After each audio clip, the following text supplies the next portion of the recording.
તેજસ પટેલ છે. ઉત્તર ગુજરાત પાટીદાર સમાજ ખેડા જિલ્લો એનો પ્રમુખ છું. આજે જય અંબે ફાર્મ ખાતર ચોકડી માકવા રોડ ખાતે સમાજનું એક સંમેલન યોજવામાં આવ્યું છે, જેની અંદર મોટી સંખ્યામાં સમાજના આગેવાનો, સમાજના વડીલો, બહેનો, માતાઓ બધા ઉપસ્થિત છે. આ ભવ્ય કાર્યક્રમની અંદર કેપી ગ્રુપ મહેમદાવાદ દ્વારા અને કાશીબા હોસ્પિટલ દ્વારા કલ્પેશભાઈ અને એમની ટીમ દ્વારા ખૂબ જ ઉમદા કાર્ય વડીલો માટે કરવામાં આવ્યું છે, હેલ્થ ચેકઅપનું, જેની અંદર ડાયાબિટીસ, બ્લડ શુગર ચેક કરી આપવાનું તથા સામાન્ય લોકોને પણ જે પણ બીમારી થતી હોય એના માટે ખૂબ જ સારી રીતે નિદાન કેમ્પ રાખવામાં આવ્યો છે અને બધા હોંશે ભાગ લીધો છે અને એમની ટીમ દ્વારા ખૂબ જ સારી રીતે એમને ટ્રીટમેન્ટ આપવામાં આવી છે. એ બદલ ઉત્તર ગુજરાત પાટીદાર સમાજ તરફથી કેપી ગ્રુપ, કલ્પેશભાઈ અને એમની ટીમનો ખૂબ ખૂબ આભાર માનું છું. ખૂબ ખૂબ ધન્યવાદ, ખૂબ ખૂબ આભાર કલ્પેશભાઈ. આજ રોજ ઉત્તર ગુજરાત પાટીદાર મિત્ર મંડળ દ્વારા એક સંમેલનનું આયોજન કર્યું હતું, જેમાં કાર્યરત સૌ કર્મચારી, વડીલો, માતા બહેનો સૌ ઉપસ્થિત હતા.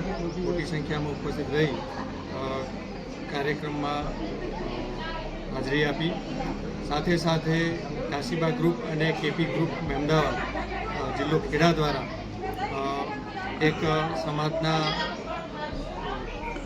સારા કાર્યના હેતુથી હેલ્થ ચેકઅપનું આયોજન કરવામાં આવ્યું હતું અને સાથે સાથે હેલ્થ ચેકઅપમાં ડાયાબિટીસ, બીપી જેવા સામાન્ય રોગોનું નિદાન અને એના થકી એક અવેરનેસ આવે કે ભાઈ ઘણી વખત એવું થાય કે ડાયાબિટીસ જેવા નોર્મલ કિસ્સામાં આપણે ચેકઅપ ના કરાવીએ, બીપીનું ચેકઅપ ના કરાવીએ અને ઘણી વખતે અચાનક આપણને ધ્યાનમાં આવતા હોય છે આવા કિસ્સાઓ. એટલે હેલ્થ ચેકઅપ મારફતે એક સમાજ જાગૃતિનું કામ કાશીબા હોસ્પિટલ અને કેપી ગ્રુપ ઓફ મહેમદાવાદ એના મિત્ર કલ્પેશભાઈ પટેલ અને એમના દ્વારા એક સરસ હેલ્થ ચેકઅપનું પણ આયોજન કરવામાં આવ્યું હતું. આ બાબતે સમગ્ર ટીમને અભિનંદન પાઠવીએ છીએ, જેમાં સમગ્ર ઉત્તર ગુજરાત પાટીદારના મિત્ર મંડળે ખૂબ હોશે ભાગ લઈ દરેકે પોતાનું હેલ્થ ચેકઅપ કરાવ્યું અને આ રીતે સમાજ જાગૃતિનું એક કાર્ય કરવામાં આવ્યું.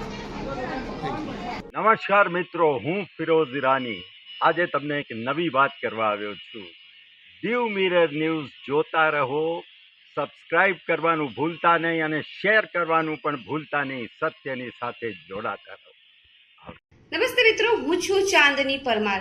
આપની મનપસંદ ચેનલ એટલે કે દીવ મિરર ન્યૂઝ ચેનલને લાઈક કરો, શેર કરો અને ફોલો કરો.